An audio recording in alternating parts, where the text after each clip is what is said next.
Estamos en el domingo de Pentecostés. Lectura de los Actos de los Apóstoles. Al cumplirse pues los días de Pentecostés, estaban todos los discípulos juntos en un mismo lugar. Y vino de pronto un ruido del cielo, como de viento que soplaba impetuoso, que llenó toda la casa en donde estaban. Y se les aparecieron como lenguas de fuego que se repartían, y se pusieron sobre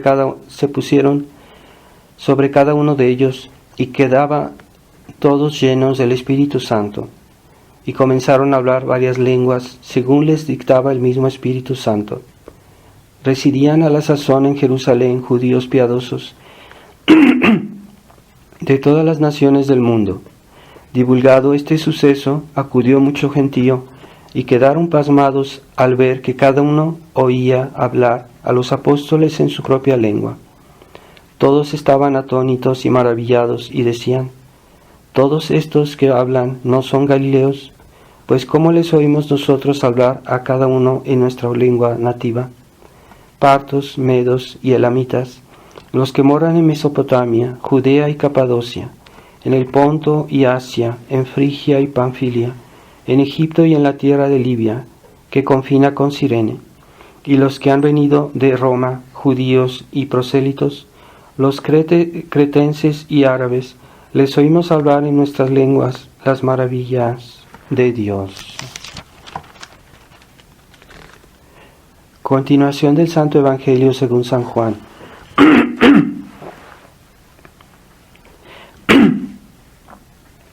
En aquel tiempo dijo Jesús a sus discípulos: todo el que me ama guardará mis mandatos, y mi Padre le amará, y vendremos a él, y haremos mansión dentro de él. El que no me ama no guarda mis preceptos, y la doctrina que habéis oído no es mía, sino del Padre que me ha enviado. Estas cosas os he dicho, estando con vosotros, mas el Consolador y el Espíritu Santo que os enviará el Padre en mi nombre, Él os enseñará todas las cosas, y os recordará todo cuanto os he dicho. La paz os dejo, mi paz os doy. No os la doy como la da el mundo. No se turbe vuestro corazón ni tema. Habéis oído lo que os he dicho, me voy y vuelvo a vosotros. Si me amaseis, ciertamente os alegraríais de que me vaya al Padre, porque el Padre es mayor que yo. Y os lo digo ahora antes que suceda, para que lo que creáis cuando llegue el momento. Ya no hablaré mucho con vosotros, pues viene el príncipe de este mundo. Contra mí ciertamente nada puede, pero es necesario que conozca el mundo que amo al Padre, y que como me ha mandado el Padre, así hago. En el nombre del Padre, del Hijo y del Espíritu Santo. Amén. Ave María Purísima. Sí. Estimados hermanos, en este día de Pentecostés nos alegramos junto con la Virgen María y los apóstoles por ese don del Espíritu Santo que ellos recibieron, y que después ese don se transmitió, ese don fue comunicado a los descendientes, por así decirlo, en la fe que somos nosotros. Desde hace 2000 años el don del Espíritu Santo ha sido transmitido. Es lo que hace vivir a la Iglesia, es lo que le da su unidad, es lo que le da su vida, y que explica esta realidad de la Iglesia que escapa a todas las leyes de la historia y a todas las reglas humanas, que aunque el mundo no lo quiera reconocer, pero el mundo sabe que la Iglesia es otra cosa, que no es del mundo, que es algo diferente. Y nosotros en eso hacemos nuestra fuerza, ¿verdad? ¿Por qué estamos tan apegados a la Iglesia verdadera, la Iglesia católica? Es porque tiene el Espíritu Santo, es lo que nos da nuestra fuerza, nuestra perseverancia, y que nos ayuda a practicar la palabra de Dios. Siempre en la historia ha habido testimonios de la existencia del Espíritu Santo, por ejemplo, la santidad, ¿verdad? La santidad que hay en la iglesia, los santos, los mártires, todas las obras de gracia que haya habido a lo largo de la historia dan testimonio que el Espíritu Santo está en la iglesia. Y este Espíritu Santo se dio a los apóstoles porque precedentemente ellos tenían la fe. Si la Virgen María y los apóstoles no tuvieran la fe, no les hubiera sido dado el Espíritu Santo.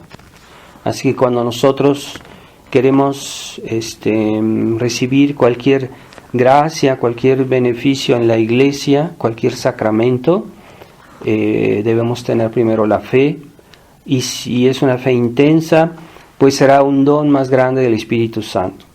Así que desde el primer día que cuando fuimos recibidos en la iglesia, en el momento del bautismo se nos preguntó ¿qué pides a la iglesia? Y entonces nosotros respondimos, sea por medio de nuestros padrinos, o sea por las personas que se bautizaron adultas, ellas mismas respondieron la fe. Lo que pido a la iglesia es la fe.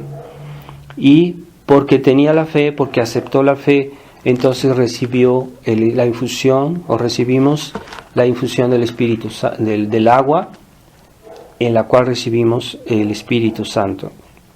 Entonces esta gracia del Espíritu Santo no es dada a todos en la misma medida, ni de la misma manera, porque por ejemplo los sacramentos, cada sacramento da el Espíritu Santo, pero no con el mismo fin, ¿verdad? Por ejemplo, el sacramento del matrimonio da la gracia del Espíritu Santo para que los novios se vuelvan en esposos, para que puedan practicar su vida de padres o de madres o de esposos, ¿verdad? Esa es una gracia especial para que puedan vivir bien el matrimonio. O los que reciben la confirmación, ¿verdad? Reciben el Espíritu Santo, ¿verdad? Como en el bautismo, pero reciben el Espíritu Santo que les da fortaleza, que les da madurez espiritual, que les da constancia en la vida cristiana, ¿verdad? Entonces cada sacramento se recibe el Espíritu Santo, pero de una manera diferente. Así que los sacramentos se recibe la gracia de Dios ex opere operato. Es una expresión en latín que quiere decir desde el momento que se hace el acto, la obra del sacramento, se recibe la gracia, es automático. Mientras que en otros momentos no es forzosamente automático, ¿verdad? Cuando nosotros rezamos, cuando nosotros adoramos al Santísimo, hacemos una buena obra, pues ciertamente la gracia de Dios aumenta en nosotros por el mérito, ¿verdad? Pero no es siempre en la misma medida ni la misma manera, o a veces realmente no aumenta la gracia del Espíritu Santo. Si por ejemplo un cristiano vive en pecado mortal, pues sus obras no son fructuosas forzosamente.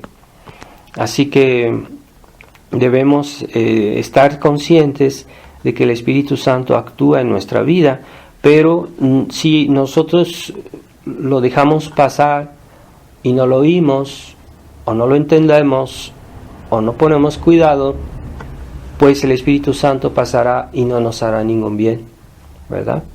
Entonces es como el viento, ¿verdad? Que a veces lo oímos, lo sentimos, pero no lo vemos.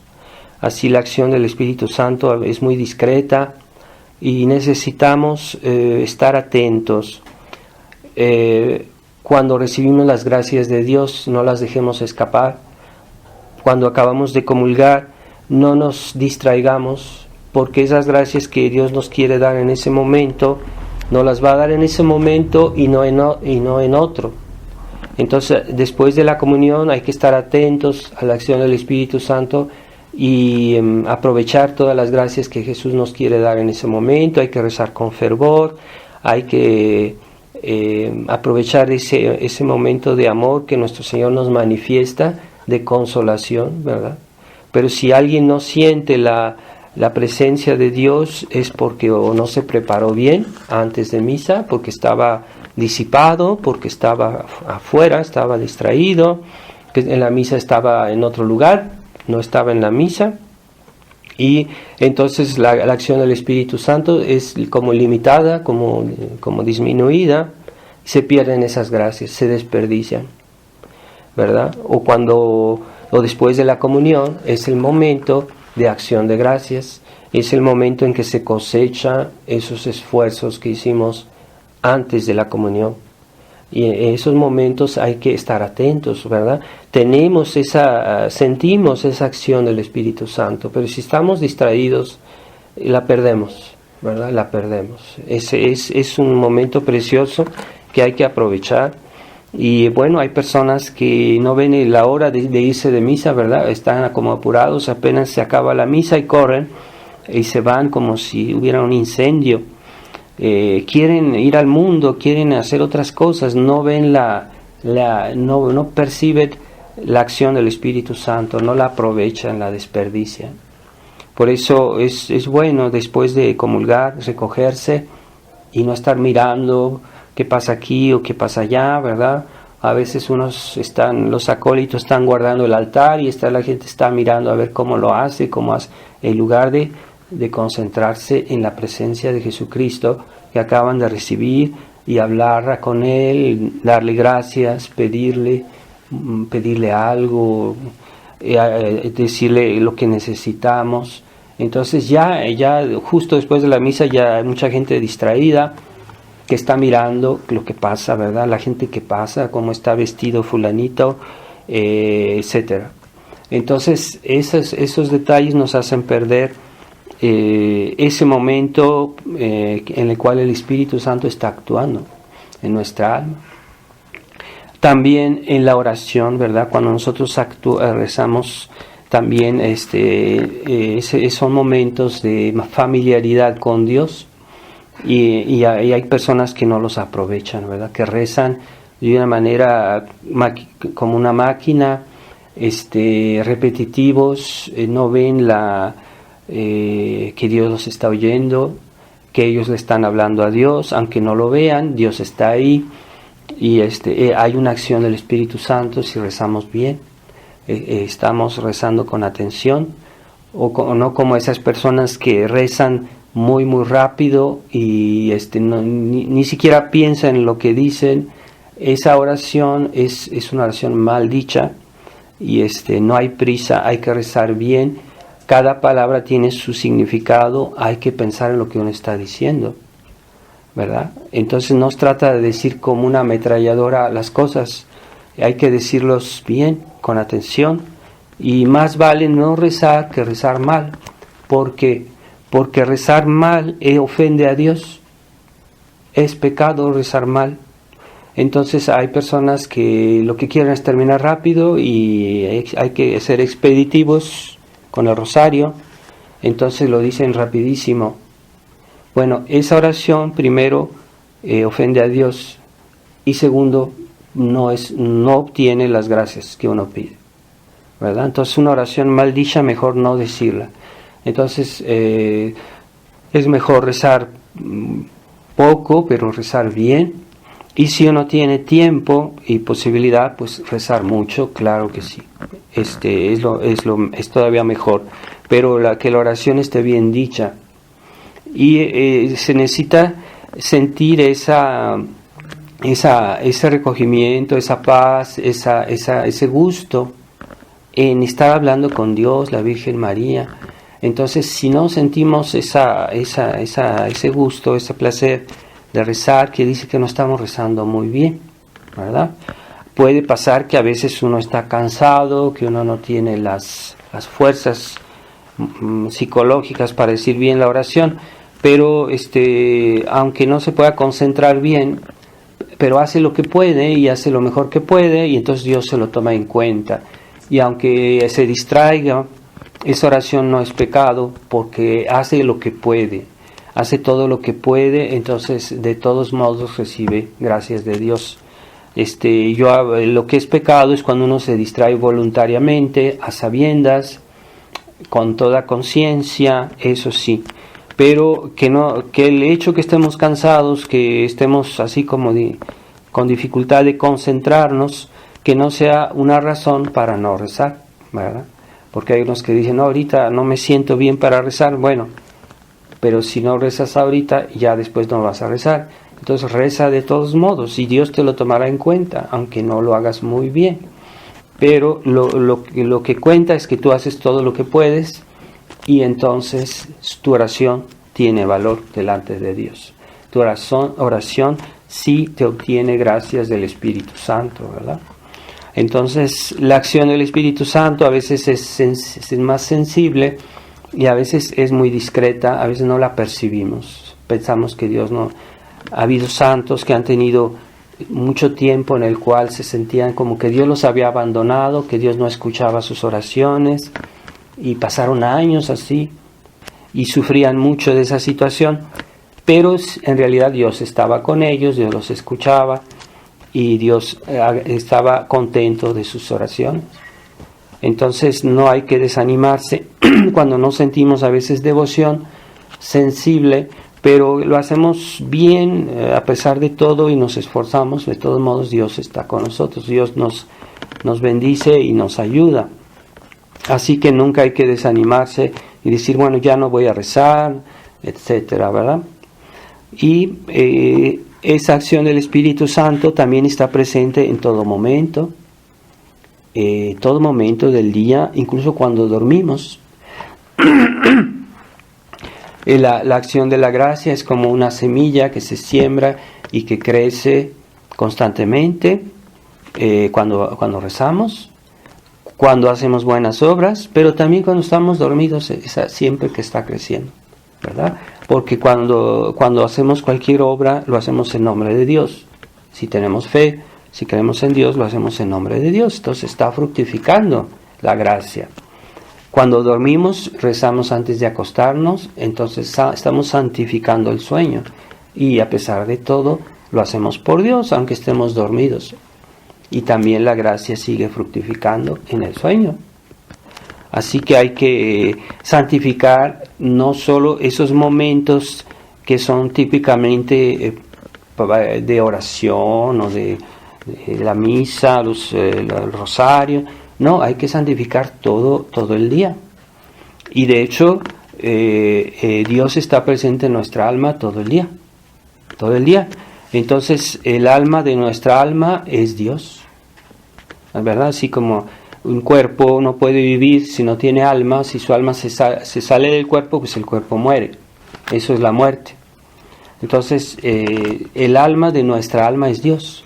Y si Dios se sale de nuestra alma, es que estamos en pecado mortal. Dios se ha separado de nuestra alma. Pero si no estamos en pecado mortal, debemos procurar hacer las cosas en nombre de Dios. Todo lo que hacemos. Y evitar, claro está, toda forma de pecado, todo acto malo. Y entonces, pero hay el drama de aquellos católicos mundanos. Aquellos católicos tienen una fe muy débil o muy deformada y quieren hacer una separación entre su vida cristiana y su vida humana, su vida material. Entonces piensan que cuando están en otro lugar que no es la iglesia, que no están rezando, entonces eso es aparte, ¿no? Es como otro momento que no es para Dios, o que consideran que no hay que pensar en Dios, o no tienen tiempo, o no es posible en ese momento vivir cerca de Dios, pero es falso. Debemos vivir Dios de todos modos, aunque no lo percibamos, aunque no lo veamos, Dios está en todo lugar y Él es más presente a nosotros que nosotros mismos, porque Él es Dios. Él es el que está ahí para darnos la existencia. Si no estuviera ahí para darnos la existencia, desapareceríamos. Entonces Dios está presente en todo momento, querámoslo o no, o que estemos distraídos, porque puede pasar que nos distraigamos y que pues estemos muy ocupados y que no pensemos en Dios para nada. No es lo ideal, Por eso debemos tratar siempre de vivir esa presencia de Dios. ¿Y cómo vivir esa presencia de Dios? Pues sobre todo evitando el pecado. Todo tipo de pecado, no solo el pecado grave. Hay gente que se consuela diciendo, es que no he hecho pecados graves. No, debemos evitar todo tipo de pecado, toda actitud, aunque sea no sea muy grave, ni nada, que todo eso que pueda ofender a Dios, que pueda separarnos de Dios, que nos haga salir un poquito, aunque fuera, del orden de Dios, de la voluntad de Dios, del amor de Dios. Así que todo se puede santificar en nuestra vida, todo puede ser santificado. Pensemos mucho en la Sagrada Familia, San José, la Virgen María, cómo vivían en Nazaret, ¿verdad? No se puede concebir que ellos algún momento estuvieran ausentes de Dios.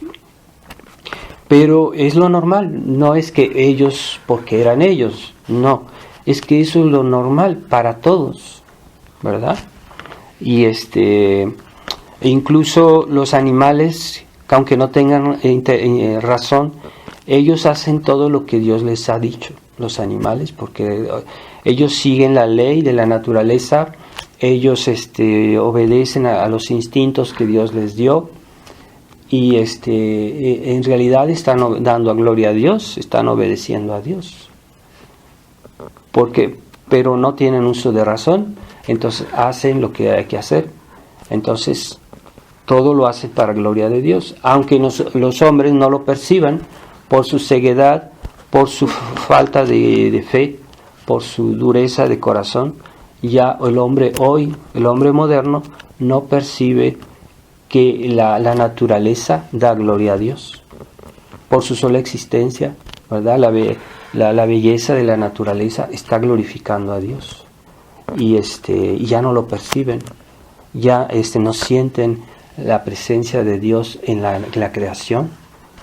Cuando uno ve cosas bellas en la naturaleza, uno debería decir, mira, aquí, esto es de Dios, aquí está Dios, y ya no lo perciben. Santa Teresita del Niño Jesús, cuando había tormentas, había truenos, había tempestades, decía, no tenía miedo, y decía, le gustaba eso, y decía, porque me siento más cerca de Dios. Entonces, si no percibimos la presencia de Dios, es por nuestra dureza de corazón, por falta es que es tan evidente que todo es de Dios, y ya la gente no lo percibe. Eso es una impiedad, es un pecado, ¿verdad? Hay personas que estudian la naturaleza, que ven las maravillas de la creación, que ven descubren la perfección del universo, de lo que Dios ha hecho, y ni siquiera piensan en Dios. Eso es una gran dureza de corazón. Pero si nosotros nos liberamos de esa mentalidad materialista, naturalista, entonces vamos a percibir a Dios en todas las cosas. Si no lo percibimos es porque estamos mal, porque tenemos un corazón duro. Esa es la razón nada más. Y si no percibimos la presencia de Dios, pero ya es de otra manera, en la Santa Misa, en los sacramentos, en la Eucaristía, también es dureza de corazón, pero es la presencia de Dios sobrenatural, que es arriba de la naturaleza, es algo mucho más grande, y es la vocación a la cual estamos llamados dentro de la Iglesia, ¿verdad? Entonces, ¿en qué medida estamos progresando en la santidad, en lo que será nuestra felicidad en la otra vida? Pues en la medida que vivamos mejor esa presencia del Espíritu Santo.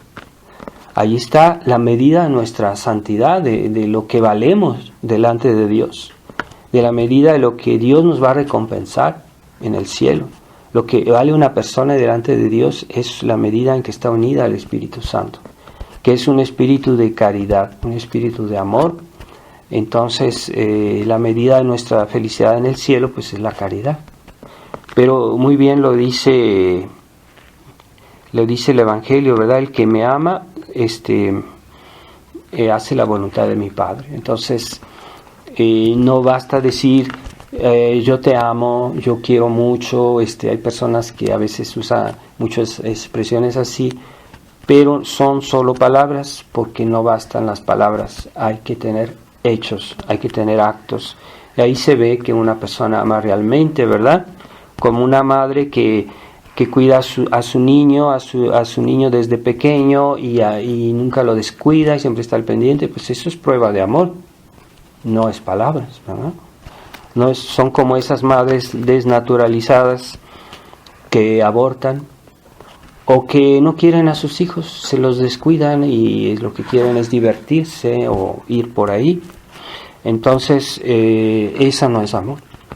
El amor se muestra con las obras, pero hay el amor humano y hay el amor cristiano, el amor sobrenatural, el amor del Espíritu Santo.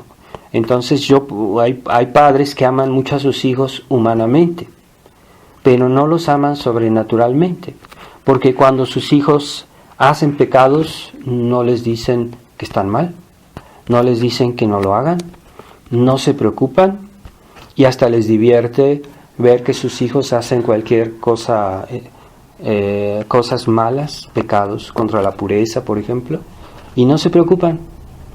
Pero sí humanamente les dan de comer, les dan dinero, pero es un amor humano. El verdadero amor es un amor sobrenatural, porque tiene en cuenta no solo el cuerpo del hijo, la felicidad de esta vida, sino su alma y su felicidad eterna, y es el verdadero amor. Entonces esas personas que aman a los demás humanamente, cuando ven que su prójimo está muriéndose, a veces ni piensan en llamar a un sacerdote, y si saben que su amigo o su amiga está en pecado mortal y no quieren que les digan que se está muriendo porque no los vayan a asustar, entonces no llaman a un sacerdote, los dejan morir, los dejan que se vayan al infierno. Ese es el amor, un amor humano, un amor mundano, que delante de Dios no tiene valor, porque ese amor no hace el verdadero bien. Entonces cuidado, nosotros también a veces podemos tener esas actitudes. Puede ser que estamos contaminados del espíritu mundano y que de alguna manera nos preocupamos de la salud, de las cosas humanas o del bien humano del prójimo, ¿verdad? Podemos hacer un favor a una persona bien, pero no lo hacemos por amor a Dios, lo hacemos por conveniencias humanas, por compasión humana. Yo no digo que está mal tener cierta humanidad con la gente, ¿verdad? Tener compasión, así, eso está bien, pero no es lo más importante. Y si perdemos de vista primero los valores cristianos, los valores sobrenaturales, entonces ya andamos muy mal, ¿verdad? Entonces ya no se tiene en cuenta la dimensión sobrenatural de la vida cristiana. Y es el gran drama de la gente de hoy. Sí, preocupadísimos por su salud, ¿verdad? Porque que el famoso virus, entonces hay que tener 1000 precauciones, ¿verdad? Se privan hasta los que son dados a la ebriedad, ahorita no toman, ¿verdad? Pero cuando todo está bien, sí toman. Entonces, ¿por qué mejor evitar de ofender a Dios?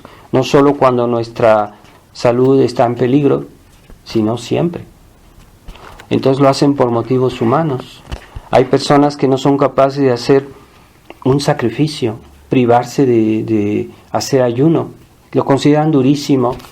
Y después hay mujeres que para adelgazar, que para tener buena salud, hacen esos regímenes de alimenticios pesadísimos, que son ayunos, que son más duros que el ayuno que impone la Iglesia. Hacen ejercicios pesados y andan ahí exhibiéndose mal vestidas, haciendo ejercicio en la calle. Entonces eso implica un esfuerzo, un gran esfuerzo, ¿verdad? Pues es paganismo todo eso, no es cristianismo. Entonces debemos respetar los esfuerzos que la Iglesia nos impone, y pues hay quienes ni siquiera se les ocurre en decir, bueno, ¿cuándo va a ser abstinencia? ¿Cuándo Dios me pide que haga un esfuerzo? Hay que hacer ayuno, hay que hacer ¿verdad? Un poco de sacrificios, ¿verdad? No, eso no, es que los padres que dicen, bueno, a los niños no hay que imponerles esfuerzos, porque no hay que ser crueles con ellos, pero es que los niños deben aprender a practicar las virtudes, y una virtud se adquiere con esfuerzos. Si no hay esfuerzos, no se adquiere esa virtud. Es como un músculo que yo quiero ejercitar. Si no hago esfuerzo, si no hago ejercicio, ese músculo no se va a desenvolver, va a quedar atrofiado. Pues es así también las virtudes cristianas. Todas las virtudes cristianas piden esfuerzo. Y cuando los padres quieren mucho a sus hijos, que no les piden ningún esfuerzo, los están atrofiando desde el punto de vista espiritual. Esos niños no tienen capacidad de practicar las virtudes heroicas que hoy se necesitan en una época tan desastrosa y tan agresiva que vivimos. Se necesita que la gente tenga virtudes heroicas, si no, ¿cómo va a ir a contracorriente? Es más difícil hoy ser bueno que en otros tiempos. Pero si los padres que se pasan de buenos no les piden a sus hijos, haz un esfuerzo, ponte a rezar, dilo de rodillas, no te prívate de algo, no comas, no sé, ofrécele a Dios un sacrificio, obedece enseguida, no hagas pereza, no hagas negligencia. Hoy en el concepto mundano, un padre, una madre exigente son padres malos, son padres duros. No los quieren a sus hijos porque les exigen, porque los castigan, porque los regañan. A veces es necesario regañar, no siempre, ¿verdad? Puede ser que no sea necesario regañar a los hijos. Si los hijos son buenos y se portan bien, pues no es necesario. Pero puede pasar que sea necesario.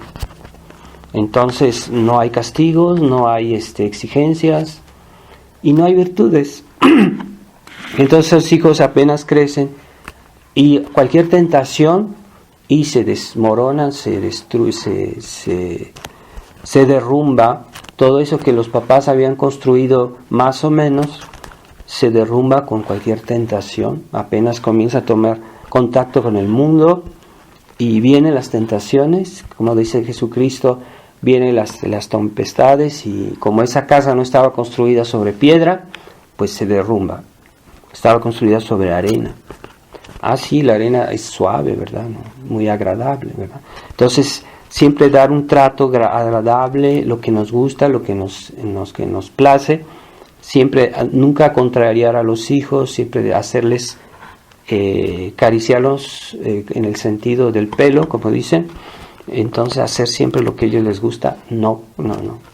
Entonces, hay que tener exigencias. La vida cristiana cuesta esfuerzos, y eso es lo que hay que aprender. Y todas las virtudes piden un esfuerzo. Cuando yo rezo, pide un esfuerzo. Cuando cuando hago cualquier obra cristiana, me pide un esfuerzo. Entonces, mientras más esfuerzos haga, mejor, es más mérito, es más un mayor ejercicio espiritual, y crecemos más en el alma, y ejercitamos la caridad, y es prueba de caridad las obras, ¿verdad? Pero sobre todo las obras animadas por caridad. Claro está, no basta hacer un acto materialmente, como decir el rosario como una máquina. No, hay que decirlo con amor, con fervor, con fe, y con cuidado de seguir esa acción del Espíritu Santo que se manifiesta en nuestras almas. Entonces, ¿por qué la Iglesia siempre, en otros tiempos, cuando alguna persona entraba en un convento, una vida contemplativa, lo primero que se le exige en una casa religiosa, en una congregación, es el silencio? Siempre hay silencio. no se habla todo el tiempo, hay momentos en los que se puede hablar y hay momentos que no se puede hablar. Sobre todo en las congregaciones tradicionales, como se hacía antes, el silencio era primordial. ¿Por qué silencio? Porque cuando yo estoy en silencio, estoy más atento a la acción de Dios, a la acción del Espíritu Santo. Necesitamos el silencio para vivir nuestra vida cristiana. Y hoy es todo lo contrario. Este mundo moderno, todo es ruido. Como que si la gente escapara de su conciencia y no quisiera escuchar su conciencia que les dice: has pecado, corrígete, haz algo, conviértete, ¿no? Entonces escapan de su conciencia y viven en el ruido, en la música estridente, la música que no es música, que es ruido, y están constantemente en la calle, y si tienen un momento de silencio, se desesperan, dicen: aquí no puedo estar, y se escapan afuera, al mundo. No pueden vivir el recogimiento. Y sin embargo es así, es en el recogimiento, en el silencio que Dios nos habla. Por eso cuando rezamos debemos estar en un lugar tranquilo, debemos tener un momento de silencio para poder concentrarnos y hablarle a Dios. Eso es necesario para vivir la presencia y la acción del Espíritu Santo, el silencio. Silencio material, pero también el silencio del alma, ¿verdad? Porque si yo estoy rezando y estoy pensando que estoy, no sé, en otro lado, entonces es una forma de faltar al silencio, porque no estoy pensando en lo que estoy diciendo, no estoy rezando bien, estoy distraído. Entonces ese silencio material y también de la imaginación, ¿verdad? Entonces debemos estar siempre en el silencio. Por eso antes la Iglesia pedía el silencio en la vida religiosa. En el seminario, cuando yo estuve en el seminario, todo el momento era silencio. Solo se podía hablar una hora después de las comidas. De fuera de eso todo era silencio. Bueno, al principio parece que es algo muy duro, pero con el tiempo uno ve que es mucho más agradable la vida en el silencio. Y es mucho más sano, incluso para nuestra salud. Entonces, hoy la gente no puede vivir dentro de sí. Para poder vivir dentro de sí, ¿y quién está dentro de sí? Pues Dios. Se supone que Dios está dentro de nosotros. Entonces, no hay que buscar a Dios fuera. El reino de vosotros, dentro de vosotros está, es lo que dice nuestro Señor. Entonces hay gente que está buscando a Dios fuera. Esos son los cristianos activistas, los cristianos materialistas, que creen que van a convertir al mundo con música, con guitarras, con todas esas cosas exteriores. Y no es así. La vida cristiana es sobre todo vivir la presencia del Espíritu Santo en nuestra alma. Y así crece nuestra vida cristiana. Entonces, ese es el gran error del Vaticano II, del Concilio Vaticano II, de hacer creer que Dios está en el mundo. Hay que buscar a Dios en el mundo. Entonces hay que abrir las puertas de la Iglesia al mundo y ya se separa todo y se mezcla todo y se destruye todo. ¿Verdad? Es lo que dijo Juan 23, hay que abrir las puertas al mundo para que entre el mundo a la Iglesia. Pero es que el mundo está ausente de Dios. Entonces no, es que nosotros debemos primero hacer reservas de Dios en nuestra alma, por la vida interior, por el silencio, por la oración, y ya podemos dar a Dios a los demás. Pero si nosotros no lo tenemos, ¿cómo se lo vamos a dar a los demás? Y peor tantito, si creemos encontrar a Dios en el mundo, es que el mundo nos va a perder. Entonces esa es la mentalidad del Papa Francisco, que busca a Dios en el mundo. No, la Iglesia debe dar Dios al mundo, porque el mundo no posee a Dios. El mundo, este mundo que no es cristiano, este mundo que es pagano, que este mundo que está esclavo de todas las pasiones, de todos los vicios. Él no posee el mundo, él no posee Dios, perdón. Y hay que dárselo. Pero si la iglesia, los hijos de la iglesia ya no creen en la acción del Espíritu Santo o no la buscan, pues están como huérfanos y creen que van a hacer algo pero no pueden hacer nada. Eso explica la decadencia de la iglesia, el abandono de tantos cristianos de la fe, la crisis de la iglesia, de todos los que estamos viendo, ¿verdad? La desorientación de los cristianos, porque ya no se busca la acción del Espíritu Santo. Entonces, si queremos pactizar con el mundo, nos vamos a perder. Sabemos que el demonio tiene una influencia muy eficaz en el mundo. Es el rey que reina en el mundo. Él es el príncipe de este mundo. Entonces, este mundo, hay personas que pues, no saben cómo, pero en realidad están bajo el influjo del maligno, ¿verdad?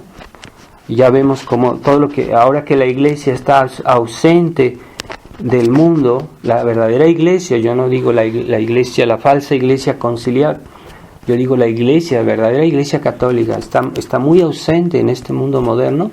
Por eso el mal no tiene barreras, el mal prospera y avanza, y cada vez oímos cosas peores, cosas más horribles, más espantosas.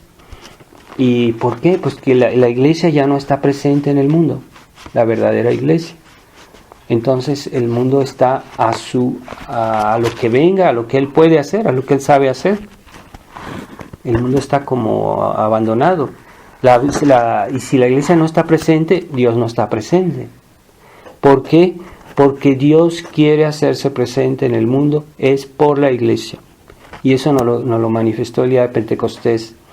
Dios quiere hacerse presente al mundo, es por la iglesia. Es que Dios está en todo lugar. Pero Dios, el orden actual de la redención es que Dios se da al mundo por medio de la iglesia. La iglesia verdadera, la iglesia católica, la iglesia tradicional, no la iglesia conciliar. Entonces, ahorita la iglesia, uno siente cada vez en la sociedad que ya no está presente, la iglesia verdadera. Y por eso el mundo cada vez está peor. Y vemos, pero aunque parezca que no está presente, todavía hay gente que cree, todavía hay gente que es fiel a la verdadera iglesia, a la verdadera tradición, y eso atrae las gracias sobre la sociedad. Si no, sería peor lo que está pasando en el mundo. Todavía hay personas que rezan, todavía hay misas que se dicen. Una ciudad donde todavía se dice la misa tradicional es una ciudad que recibe bendiciones, aunque todos sean pecadores, pero la gracia de la Santa Misa atrae las bendiciones sobre una ciudad donde se dice. Hay que esas ciudades, esos lugares, esos países donde no hay misas tradicionales, que no hay ningún sacerdote de la tradición, que dice la misa que agrada a Dios, que es la misa, la verdadera misa, no la misa protestantizada, la nueva misa, que no es una misa católica. Digan lo que digan, no es una misa católica. Entonces hay personas que no valoran la importancia, pero Dios sí le valora. No somos nosotros, es que la misa es el sacrificio del Hijo de Dios, y su Padre lo aprecia soberanamente. Ese sacrificio, Dios Padre lo aprecia infinitamente. No es que seamos nosotros, porque somos nosotros que estamos aquí en esta misa. No, es porque la misa es la misa y vale por sí misma. Entonces, aquellos tradicionalistas que se creen que ellos son la salvación del mundo, pues no es así. Lo que es la salvación del mundo es lo que llevamos con nosotros, que es la tradición de la iglesia, los sacramentos, la misa, la fe, es lo que nos salva. Todo eso es la iglesia. La verdadera iglesia es esos valores que debemos llevar con fe. Entonces es lo que salva al mundo. Hay santos que dicen que el día que no haya misa, el mundo se va a acabar. Bueno, es porque el mundo todavía tiene sentido mientras haya gente que cree, gente que practica la verdadera fe. El día que no haya gente así, se va a acabar el mundo, porque ya no tiene sentido el mundo. Dios, ¿por qué tiene paciencia? ¿Por qué espera? ¿Por qué nos da tantas oportunidades? Porque hay todavía en este mundo algo de cristiano. ¿Por qué Dios, después del pecado de Adán y Eva, Él le dijo, bueno, este mundo ya se arruinó, mi obra ya se arruinó con el pecado, pues la voy a destruir, ya se acabó, ya no hay nada? No, Él dijo, bueno, yo voy a tratar de rescatarla, voy a enviar a mi hijo para que rescate al mundo. Entonces, por eso Dios esperó miles de años hasta la venida de Cristo. Y después de la venida de Cristo, Dios tiene paciencia con el mundo, porque todavía en el mundo hay personas que creen, hay personas que tienen fe, todavía la iglesia está presente. Es la iglesia católica. Entonces, ciertamente Dios se podría dar a nosotros directamente, santificarnos directamente, Él es todopoderoso, pero Él quiso, es el orden actual de la salvación. Dios quiere que todos sus dones de salvación pasen por la iglesia católica, por los verdaderos sacerdotes, no por los sacerdotes que están corrompidos en su fe. No, eso no es representativo de la iglesia. Esa gente no es representativa de la verdadera iglesia. Aunque sean que tengan cargos, ¿verdad? Pero si han perdido el sentido de la fe y de la tradición, ya no representan a la iglesia en esa medida.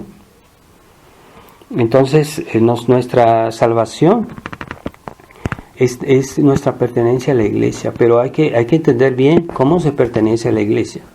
Primero, teniendo la fe, estando bautizados y siguiendo todas las enseñanzas que la tradición nos transmite. Si yo niego una sola verdad de la fe, ya perdí la fe, ya no pertenezco, ya estoy fuera de la iglesia, yo soy como un pagano.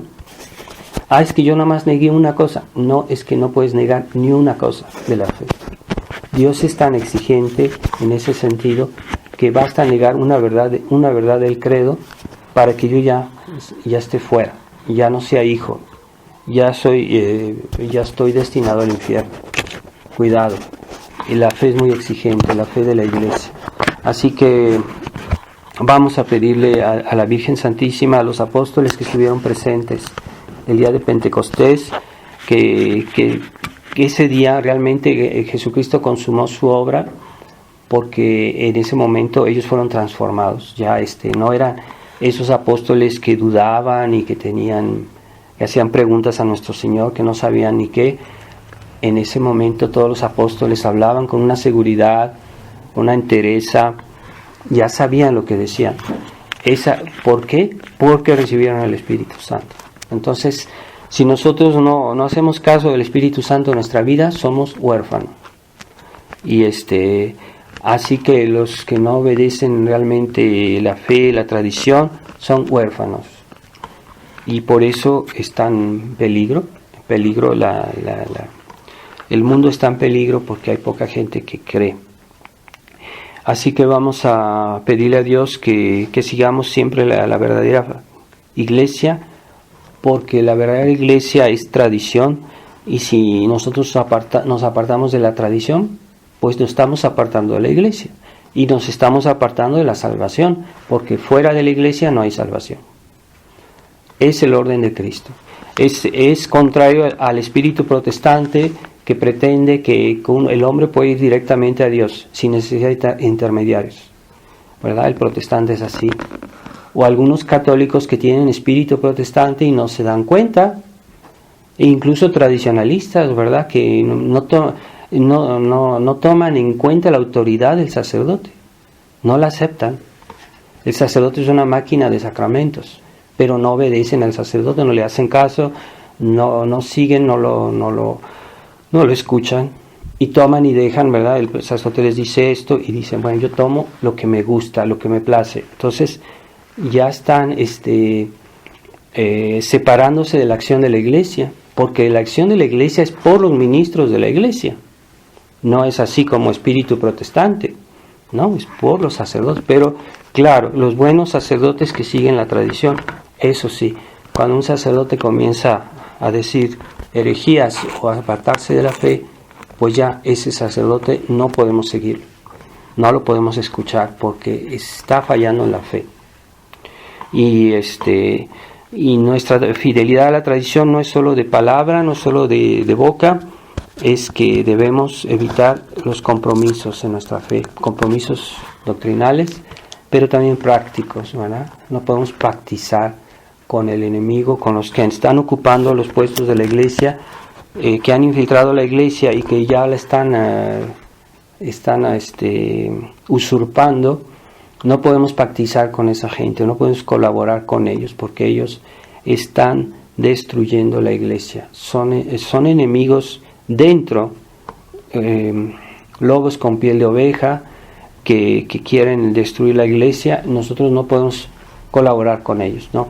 Es que eso es colaborar con la destrucción de la iglesia.